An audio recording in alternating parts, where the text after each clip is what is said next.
Truthspresso, episode 97. Face it, we all would rather sleep in this morning.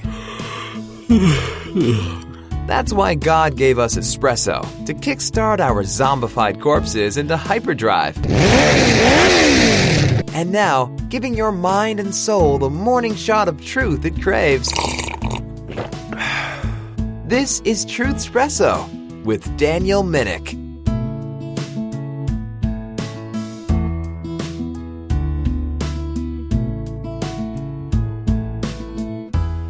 Well, hey there, friends, and welcome to another episode of Truthspresso. I would just like to let you know that there are some good notes for some exciting episodes coming up here in the works as I have been making progress, getting over the sickness that I had these last few weeks that really made things a little bit difficult. And as things have gotten busy around here, I've been working on notes, but just didn't have things put together just quite yet to really make the episodes coming up the best that they can be. And so what I would like to do for this week is to take really one of my favorite episodes that I recorded and just kind of replay this one, because this one is actually the last episode that I recorded before the COVID-19 pandemic hit, and I think that it has a lot of relevance today just as it did back then in February of 2020. And so what I would like to do is to rewind and replay, for the first time on Truthspresso, doing a rewind, the episode, How Not to Let Social Media Depress You. And so, here we go.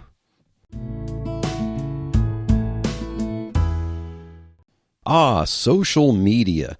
The marvels of modern technology that allow you to keep in touch with your childhood friends. People you knew many years ago as a kindergarten crush or that pint-sized bully who still terrifies you to this day seem to be long gone. Now those faces are coming up, even when you weren't looking.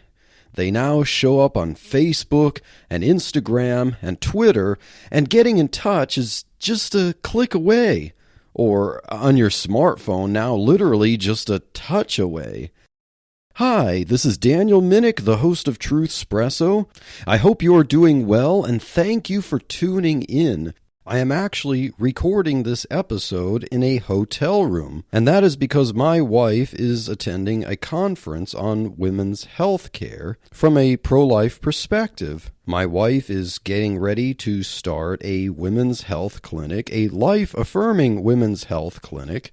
And so I think that is wonderful, and I am very glad to support this very Christ-honoring endeavor. And so if any kind of sound effects might happen in the background, just know that I am recording this episode actually in a hotel room. This episode is a very interesting look into the world of social media, particularly some of the pitfalls that come from social media. And the title of this episode is How Not to Let Social Media Depress You. Now, my social media platforms of choice are Facebook and YouTube. Boy, am I so square. And I think that has to do with the fact that I'm kind of an aging person on the spectrum of generations. I have been using Facebook over a dozen years now, and all of those years as an adult. You know, it kind of creeps me out a little bit just thinking about the younger kids. Some of the kids who I see who grew up on Facebook with their baby pictures. That just seems a little creepy to me. Oh, those poor Generation Zers. It's almost like they're all stuck in the Truman Show of social media. Of course, many of you Generation Zers might be asking, what is a Truman Show? Well, you know, if you have to ask that, you're too young.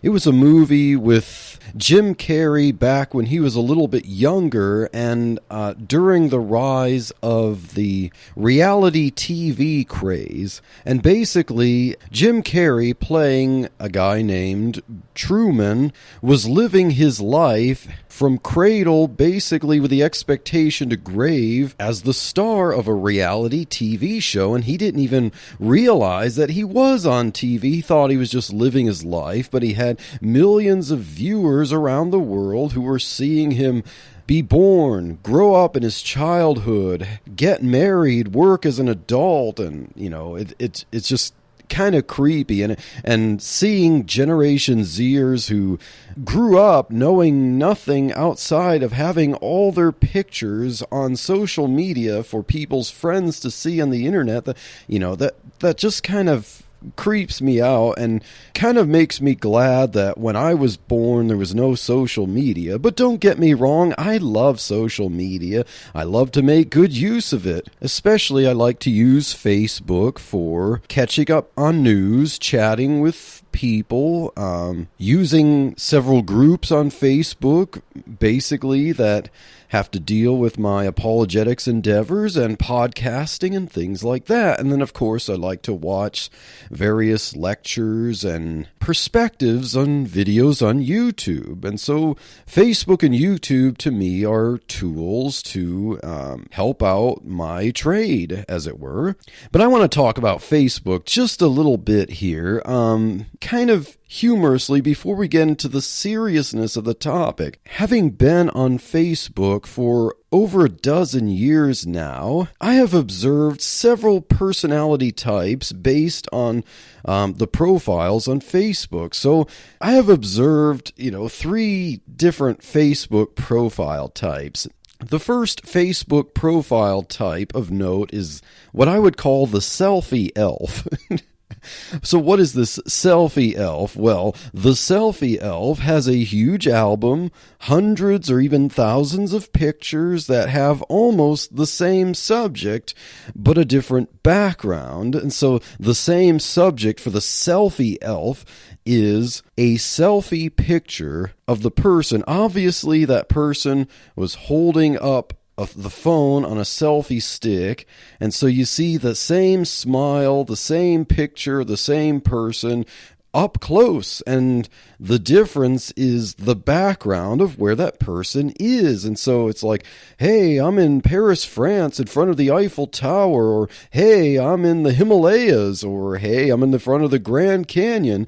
But the pictures almost look identical because most of the picture is the selfie elf smiling, and you can have to squint a little bit and see the background and notice, oh yeah, I could see part of the Grand Canyon behind your selfie. Yes, I looks like you're having fun. And so that's the selfie elf. And number 2 Facebook profile type is what I'll call the meme genie. And this person also has a large album that has hundreds of pictures. But of those pictures, almost all of them are memes. And most of these are memes that the person has not really created, him or herself.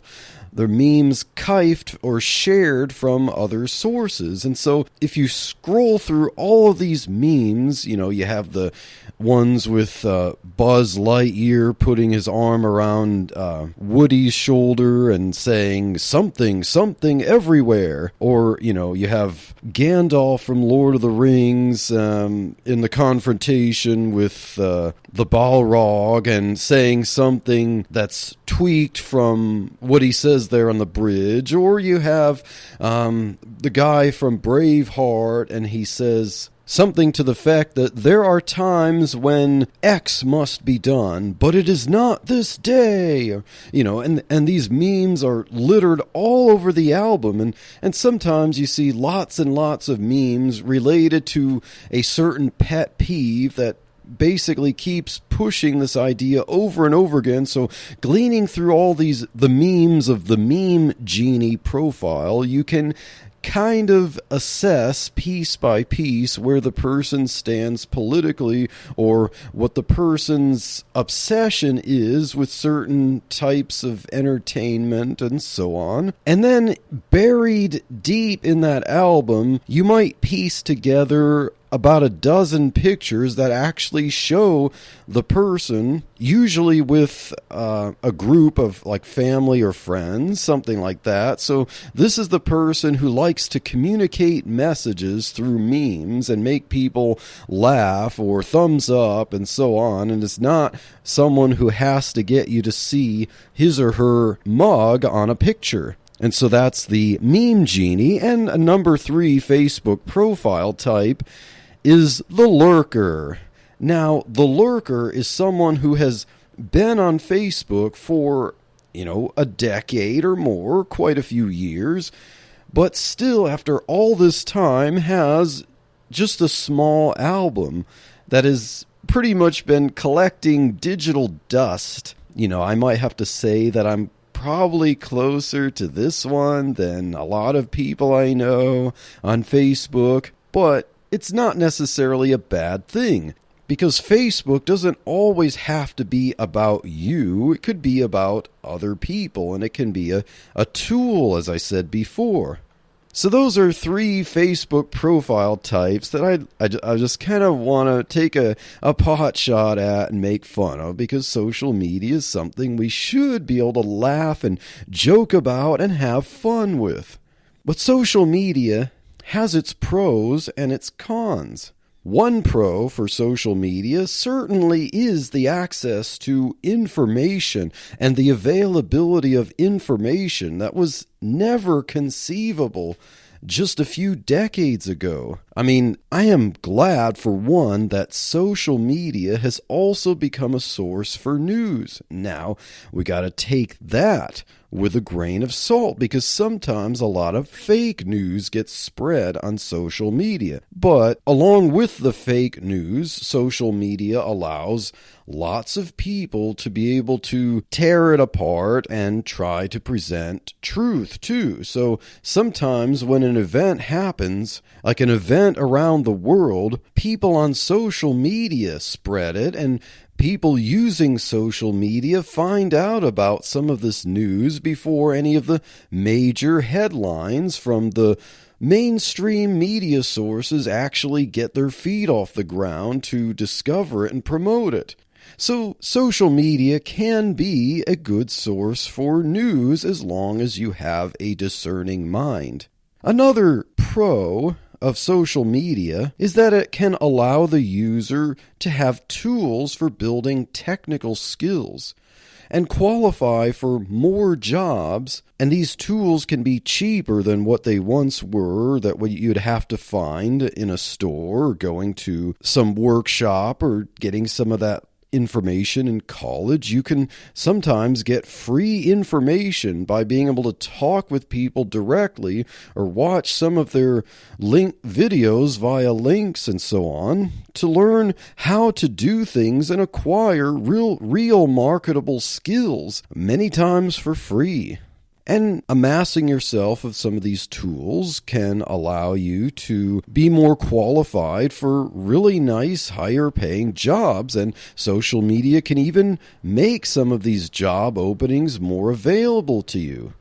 Gone are the days of having to look at the papers and find job openings in your local area. You can find, even if you're willing to move, social media can allow you to find a job in another state that could be better than any of the ones available in your area.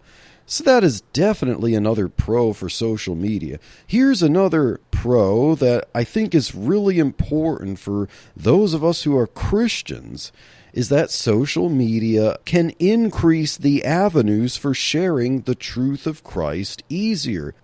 I know for me in particular, I am a member of quite a few groups on Facebook, and I use that to my advantage. I can share the truth about Jesus Christ. I have witnessed to people. I have talked to some atheists about Jesus Christ and tried to challenge their worldview, and I have explained the gospel deeply to people who are Jehovah's Witnesses, who you wonder how they are even allowed to do that, or some people who have beliefs similar to Jehovah's Witnesses. But yes, I have used Facebook groups to share the gospel with people. So social media definitely has its pros, but of course it has its cons. And one of the cons of social media, especially for younger people, is that it can distract them from direct interactions. Sometimes us older adults, can make fun of the idea when we see a bunch of kids or teenagers at a restaurant or just hanging out at the mall or something like that, and they're right there together, and yet they all have their phones out and they're texting each other or instant messaging each other through their phones. You see them kind of giggling and laughing at what each other's saying, but their mouths are not moving. They're not telling each other the words, and you think, how inefficient is this? I mean, social media is supposed to make some interaction more efficient with people farther away, but you'd think, if you're 2 feet away, social media would be less efficient. Why would you talk to each other on your phones when you're right there? And maybe some of these younger people could be lacking more in social skills and knowing how to say things to people's faces. So that's one of the cons of social media. Another con is that it can lead to distortions of everyone else's reality. And this is going to be the meat. This is going to be the heart and soul of this episode. Recently, I found an article that was released a few months ago, and it's still relevant today. Yes, I know in the digital age, a few months could be a lot of time in internet years, but, it's still relevant today, just as even some articles from 2015 can still be relevant today, and things even a few decades ago could still be relevant today. And as Christians, we should be able to say that the Bible compiled and finalized in about 2,000 years ago is still relevant today. But I digress from that rabbit hole here, that rabbit trail. But okay, the article that I read that was released a few months ago on Forbes.com is entitled "How Keeping Up with the Joneses on Social Media is Damaging Everyone Else's Mental Health." And the contributor for this is a lady by the name of Amy Morin. So how keeping up with the Joneses on social media is damaging everyone else's mental health. According to this article, quote, "We are now even bombarded with our own friends' glamorous pictures of luxuries and vacation times," unquote. And so there are a lot of people who actually struggle with depression, and they're heavy users of social media. So let's just take the scenario of a typical Facebook user who might be struggling with depression. And you think, why would someone struggle with depression? I mean, this allows them to be able to talk with all their friends and keep in touch with a lot of people that they grew up with as kids. And now there's so much to learn about them. It's so easy to socialize with people. Yes, but that comes with a definite caveat. So, as you're using Facebook or Instagram or whatever that has words and pictures from your friends, and you're scrolling through the feeds of some of your friends that you have just gotten back together with for years, and you realize, is my life complete like my friends' is? Wow, look at that nice car. Wow, look at that big house that they have. Wow, look at the kids. They're always smiling. These people, they're always smiling. I'm not always smiling, but look at all the pictures that they have. They always have smiles on their faces. And their wall on Facebook, it's always talking about how they went to this or that fancy restaurant. And, oh, look, they went on this hiking trip, and oh, they went on a trip to Europe, and they're just sightseeing, and their lives just seem so glamorous, and they just seem to have nothing but leisure all the time. Except for when they're in their cushy job, working in an office doing absolutely nothing but chatting with friends. Like, basically they're just paid to have fun, and they get paid lots of money, and then they're always so excited and having so much fun, showing you how their lives are just so incredibly fulfilling and rewarding. And what can you do? You're struggling with depression. You're trying to make ends meet. You have your financial difficulties. Unlike your friends on Facebook, unless they joke about it, or maybe they ask for prayer because they actually got a cold or something like that, you have your medical expenses. You get sick and you feel miserable, but your friends, you don't see that. All you see is happiness and fun and adventure all the time. And everyone's just so well behaved. I mean, all the kids just glibly smile for pictures, and they're all having fun. So what are you to make of this as you scroll down, and friend after friend, one after the other, are telling you and telling all of their other friends about something fun they got to do? And how could their lives just not be so full of just happiness and contentment all the time? Because all of their pictures have smiles on their faces. So all your friends are, according to the article, quote, going on exotic vacations, showing off your busy social calendar, and proving you have a happier life than everyone else on Instagram, unquote. Well, I have yet to use Instagram, probably because I'm old enough to be considered the oldest of the millennial generation, or the youngest of the Generation Xers, or maybe I should be called an Xennial, or whatever. I am quite a few years removed from the Generation Zers, and so I'm showing my signs of age, and technically, it kind of scares me. I keep thinking I'm supposed to be a kid still, but, I could quite comfortably be someone's grandpa if I had timed things right. So, yeah, I'm not a spring chicken anymore. But let's think of what this article is telling us.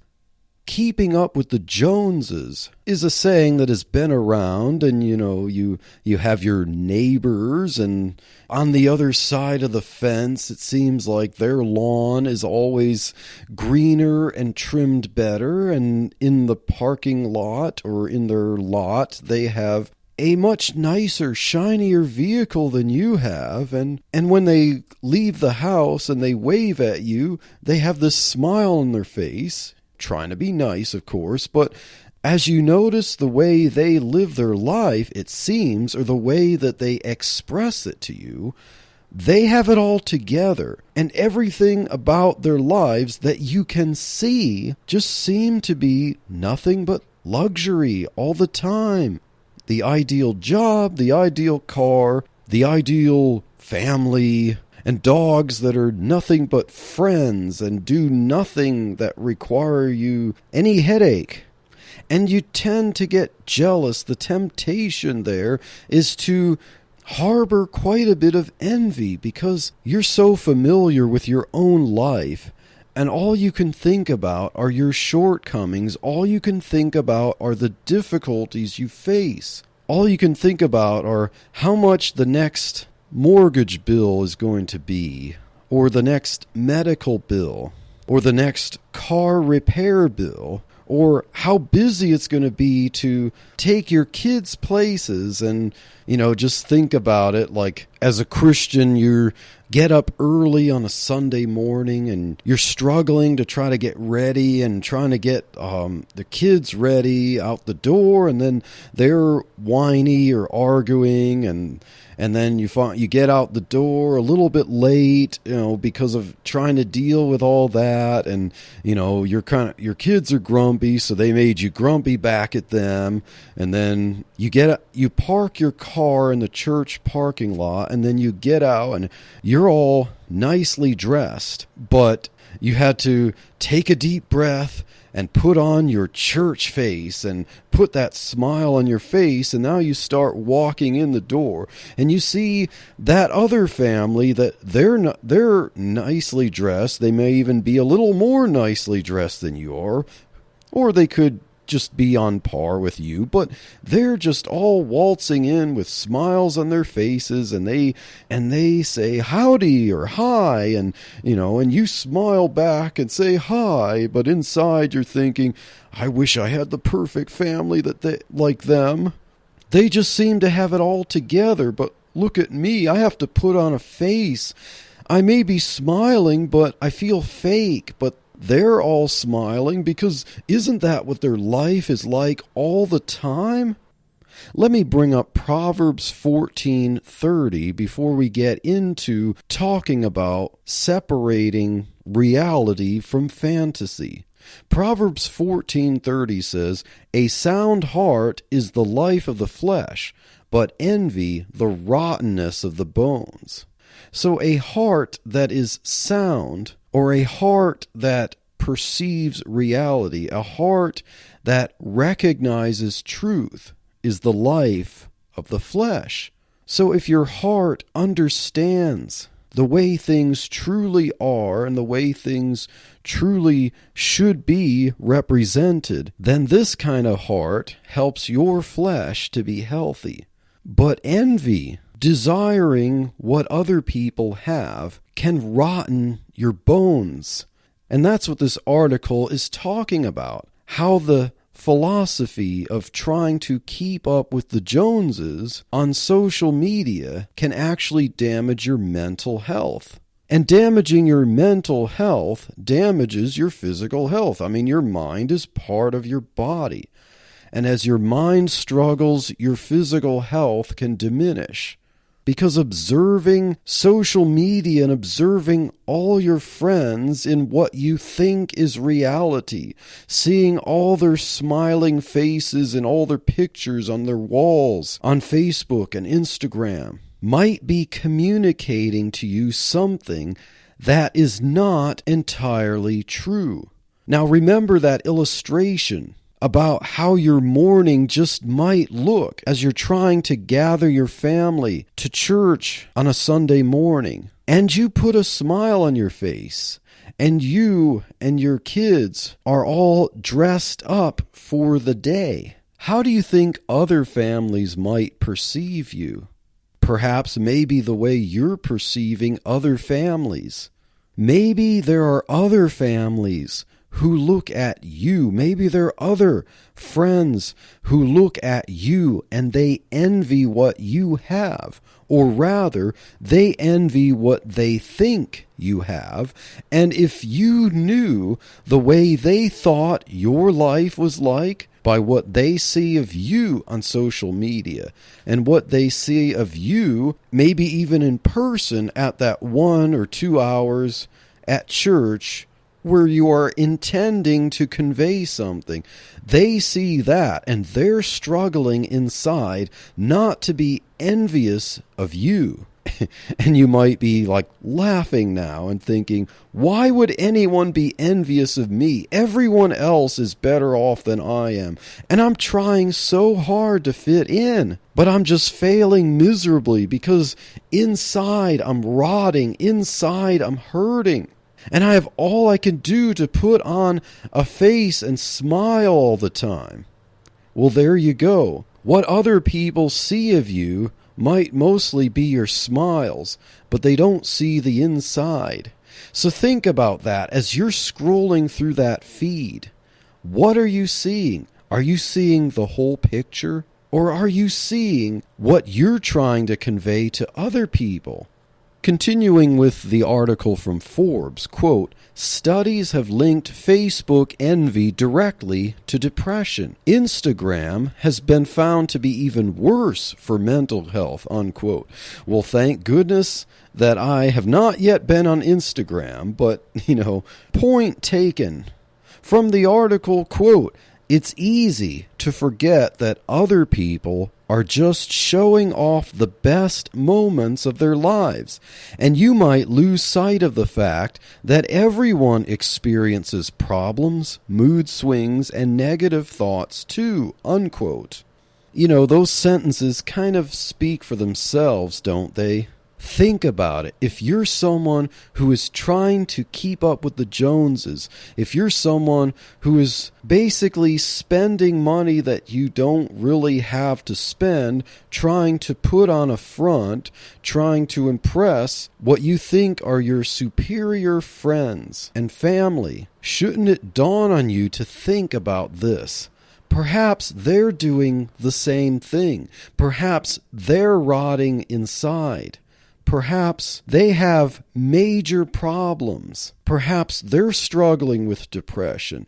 And the only way that they can try to cope with it, at least the way it seems, it's an uphill battle all the time. But they just can't overcome it. And so the more they try, the worse it gets. But how are they trying to cope with this depression? This envy of you is to compete by posting lots of pictures showing them smiling, doing things. Remember, you don't put your whole life on Facebook or Instagram, social media. You're not posting all the pictures of yourself, showing you depressed, curled up in the bathroom, crying your eyes out, on the counter, in the sink in the bathroom, struggling with your depression. You don't post all those pictures of yourself on your Facebook wall. Now, some people do give in and they might post some words talking about how they're depressed and asking for prayer and so on. And then sometimes when you see that, you think, wait, why are you depressed? Look at all this other stuff that shows how much fun you're having. Well, we all need to understand that what we see of each other on Facebook is what we all want everyone else to see. What we are posting on Facebook and Instagram are the headlines of our lives, the very carefully crafted headlines.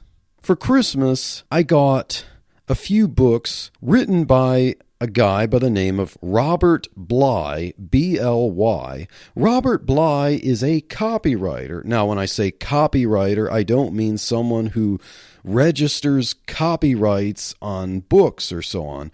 I mean write, W-R-I-T-E. A copywriter is someone who writes what is called copy, or words that are used to sell things. So I got 3 of his books for Christmas.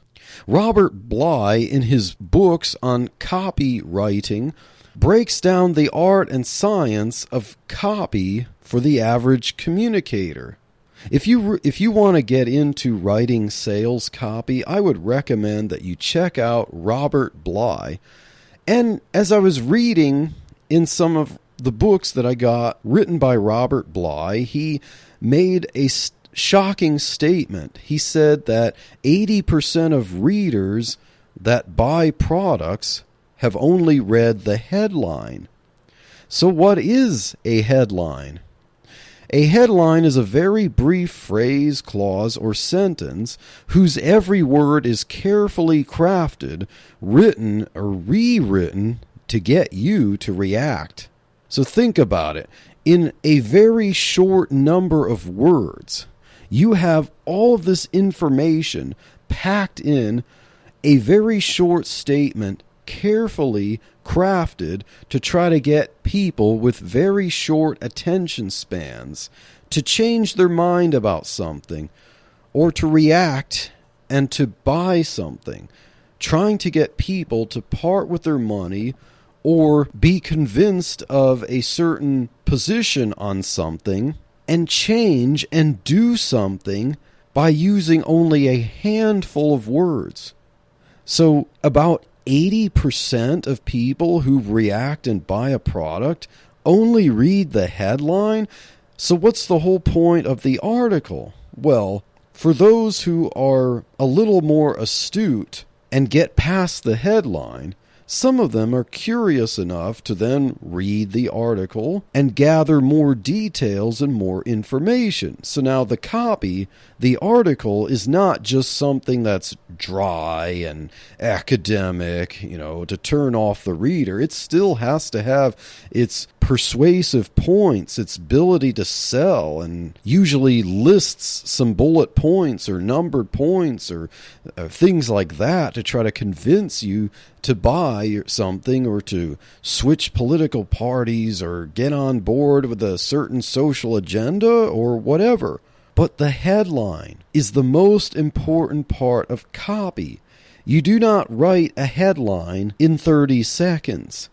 You could spend hours crafting 12 words in a headline, because in that short headline, you are going to have the most persuasive part of your sale, your pitch. And so let's apply this to social media.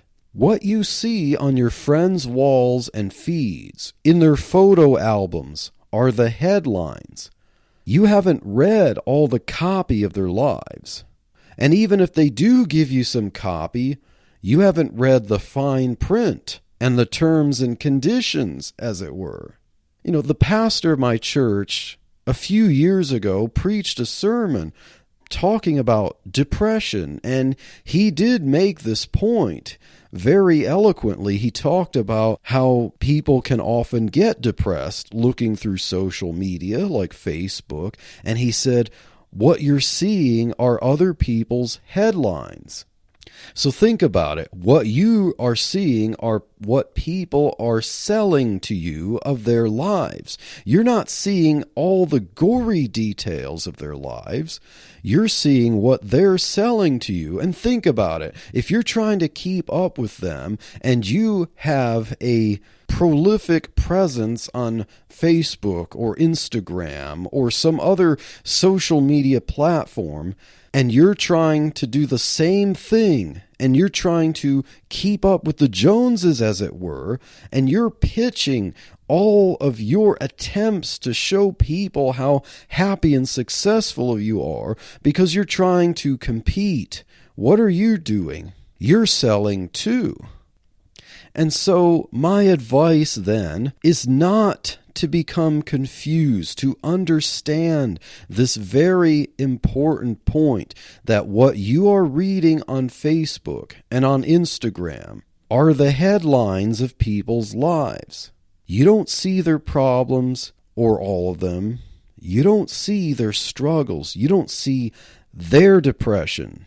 All you know is your depression, your struggles, and then everyone else's selling points. So if you get that perspective down, you keep that ingrained into your mind whenever you see that luxurious picture of a vacation trip and the smile and the perfect families.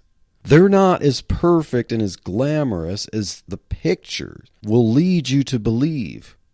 Through all the years that I've been on Facebook, I have seen what looked like perfect lives. All of a sudden, where you had a couple, instantaneously, it's now a single person, and all the pictures of the spouse have been removed. I've seen the accounts where someone found the perfect girlfriend or boyfriend, and you have pictures of them hanging out and having so much fun together. Everyone's smiling, and then all of a sudden, without warning, poof, single again, and all those pictures have been removed. So, if you look at that and you assume that the headlines are all of what reality is for that person, you begin to wonder, How can someone just change in an instant like that? Well, it wasn't instantaneous. It may have been a festering problem that all of a sudden came to a head. It was something that was a breakup in the making. It was something that was doomed to happen for quite a while. But the pictures didn't show that. Think of how many pictures showing a couple at a fancy restaurant smiling into the camera might not show you the heated arguments that could have been a few minutes or a few hours before that. So just think about that. Just recognize that social media does not in any way come close to projecting the fullness of reality. But just think about this. Who wins from this distortion of reality? Who wins when you are spending all this money to try to keep up with the social personas of your friends and family and trying to keep up with all the things they're doing and they're spending on money and cars and houses and so on? Who wins from this? Is it you or your friends? How about the credit card companies? How about the banks? To quote from the article, quote, "The truth is that the majority of people can't even afford the lavish lifestyles that they are portraying on social media," unquote. So here's a dose of social media reality.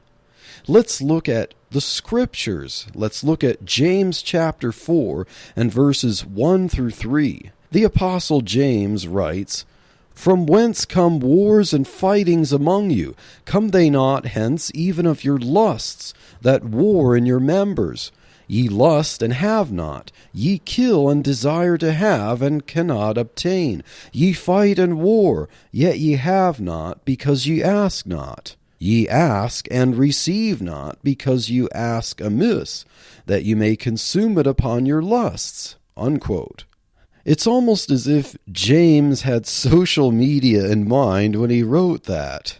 People compete and struggle and get envious, and it's like sometimes people will even harbor this hatred, even of their friends. They feel like they want to punch them in the face or something. I want to knock that smile off your face. Oh, why can't I have what you have? Well, you don't even know for sure what they have. So do not be deceived. Do not let the distortion of social media affect your life, affect your mental health. And so I want to encourage you.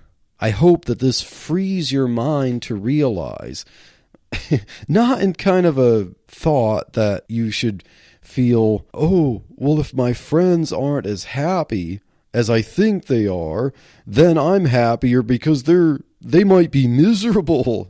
No, that's not the message I'm trying to get you to think. I don't want you to be happy because people might not be as happy as you think they are. That's not what I want you to take away from this. But what I want you to realize is that you're not competing with a standard of perfection that other people might have because because what they're portraying to you is not all of reality. But even after confronting all these facts that this article and the scriptures lay out for us, if you still believe you will struggle with depression from social media use, here are some tips. Number 1 tip, take a break from social media. Some people just need to put it down. Just put the phone down, put the tablet down, put the computer down, and walk away, at least for a little bit. And you might think, well, my time, my schedule, I'm so used to using social media. What'll I do, twiddle my thumbs? No, just look for something to replace using social media. Replace your usage of social media with something different, but just as stimulating. There are things you could do. Since you're reading social media, why not read something else? Find a good book and start reading that for the same time that you would use social media. Or, of course, take out the old trusty Bible and start reading some Bible and get some encouragement there. Read the Psalms, read the Proverbs for wisdom, or read the Gospels and see the life of Jesus, that it wasn't so glamorous, but you see the sacrifices that Jesus made to give his life to save you. Or even read the book of Acts and see what the apostles of the early church went through. Those are some ideas. If you take a break from social media, find something to replace it. Tip number 2, change how you use social media. If your feed is full of all your uber cool friends that are showing off their world domination and their social habits and all their luxuries, look for other things to start filling in that feed that you see on social media. And you might wonder, well, how do I do that? Well, at least for Facebook, since I use Facebook, there are groups you can join. If you're not a member of some Facebook groups, try searching for groups on Facebook. Think of things that are something you can do. Think of things you're interested in, your hobbies, some goals that you have. Maybe you're into craft making. Maybe you're into construction. Maybe you want to start a podcast. Maybe you're a mom with a 2-year-old child and you want to find other moms with 2-year-old kids and associate with them and not just look for socializing, but for something that has advice on how to handle and do things fun and productive with 2-year-old children. You can look for groups on Facebook around that. Find groups that have common goals and interests that you have. Find groups that are geared toward achieving things together. Or find groups that discuss things. You could find groups, if you're a sports fan, find groups that have to do with people who are fans of the same teams that you are. You can have fun with that and just get to talk to other people who agree with you on that. Find some good Christian groups on Facebook for you Christians out there.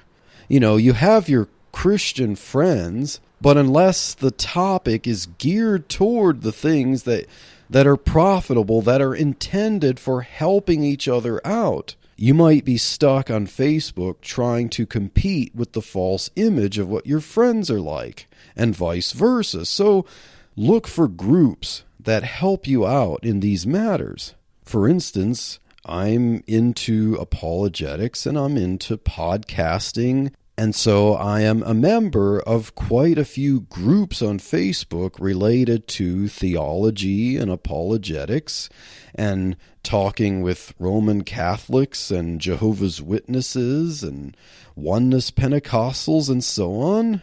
I'm also a member of several groups that have to do with podcasting and mostly about Christians who are podcasting, and I have a lot of fun in those groups because everyone's all about helping each other out. If you're a newbie there are seasoned people who will bend over backwards to help you out. And this has been wonderful for Truthspresso as well.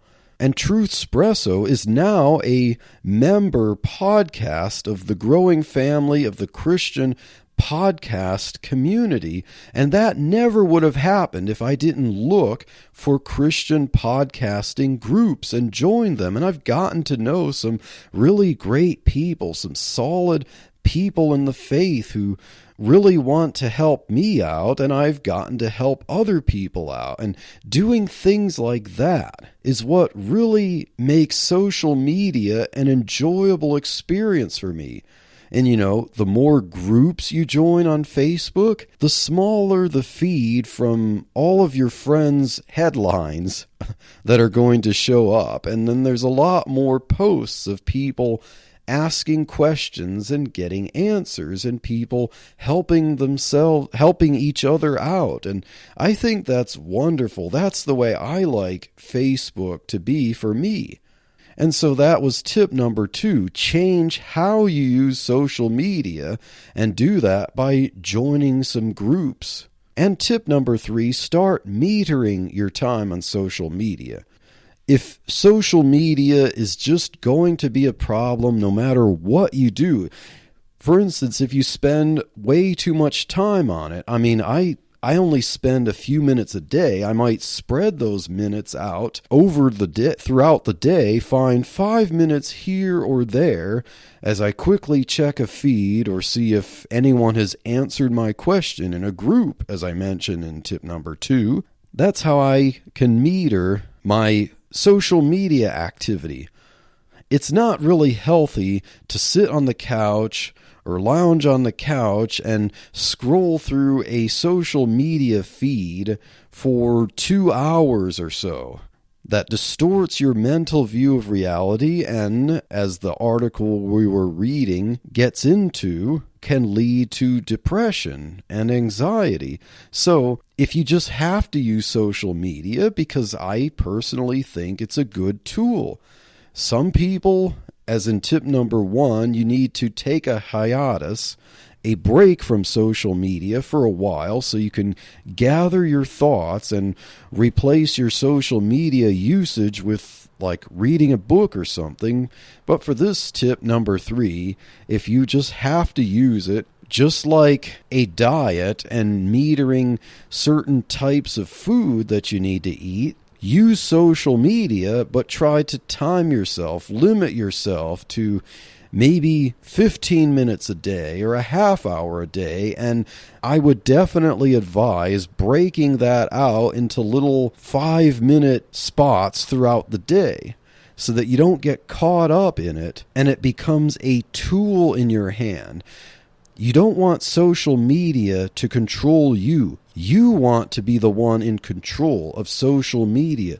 You want social media to be your tool to improve your life and to improve the lives of your friends and family, and maybe even other people that you get to meet that you can never have a chance to meet in person. And so I hope this episode, How Not to Let Social Media Depress You, has been helpful. Stay tuned for other episodes of Truthspresso where we dig deep into the Word of God, we challenge political opinions, and we help people not get depressed with social media.